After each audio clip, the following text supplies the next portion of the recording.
आता आपण बनवतोय भरीत. त्यासाठी सगळ्यात पहिले वांगे पण भाजून घ्यायचे आहेत आणि मिरच्याही भाजून घ्यायच्या. आपलं ते भाजून झालंय. भरिताला चव येते ती ठेच्यामुळे, मिरचीच्या ठेच्यामुळे. तर आता आपण बनवायला घेतोय ठेचा. तर त्यासाठी सगळ्यात पहिले खलामध्ये आपण लसूण टाकलाय. त्यानंतर भाजलेली मिरची आणि थोडं जिरं ते टाकलंय आणि ते आपण एकत्र कांडून घेतलंय.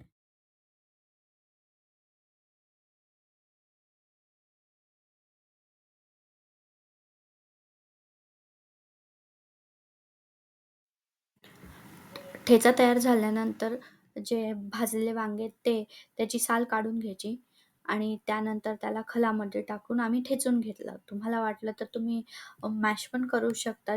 हाताने करतं कोणी, कोणी काही मॅशरने करतं. तर आम्ही ते खलात टाकूनच मॅश केलं आहे. तुम्ही बघू शकता हे सगळे इन्ग्रीडियंट्स आम्ही घेतले. कांद्याची पाते घेतली आणि बारीक चिरलेला कांदा पण घेतलेला आहे आणि शेंगदाणे पण घेतले. त्यानंतर कढईत तेल टाकून थोडं तेल तापू द्यायचं आणि त्यानंतर शेंगदाणे टाकलेत. शेंगदाणे थोडे हलके ब्राऊन होईपर्यंत तळायचे. शेंगदाणे थोडे ब्राऊन झाल्यानंतर त्यात जिरे, मोहरी टाकायचं आणि त्याच्यानंतर अ, चिरलेला कांदा टाकायचा. तो थोडासा हलकासा असा गुलाबी रंगाचा होईपर्यंत परतायचा आणि त्यानंतर त्यात कांद्याची पात टाकायची आणि ते पण परतायचं जोपर्यंत त्याला थोडंसं तेल सुटत नाही, तोपर्यंत परतत राहायचं.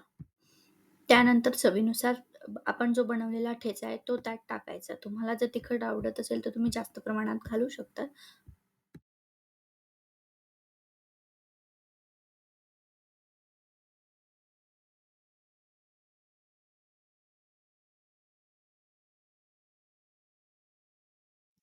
ठेचा टाकून झाल्यानंतर ते परतायचं आणि त्यात थोडी हळद टाकायची जर तुम्हाला आवडत असेल तर. मला आवडते म्हणून मी इथे हळद टाकली आहे.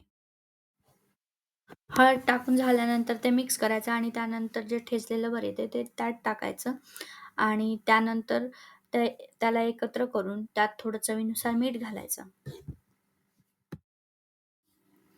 5 मिनिट वाफेवर होऊ द्यायचं. त्यानंतर त्यात थोडी कोथिंबीर टाकायची आणि फ्लेम बंद करून द्यायची. आणि तुम्ही बघू शकता किती छान असं भरीत आपलं रेडी आहे. रेडी टू सर्व्ह आहे. Now you can enjoy.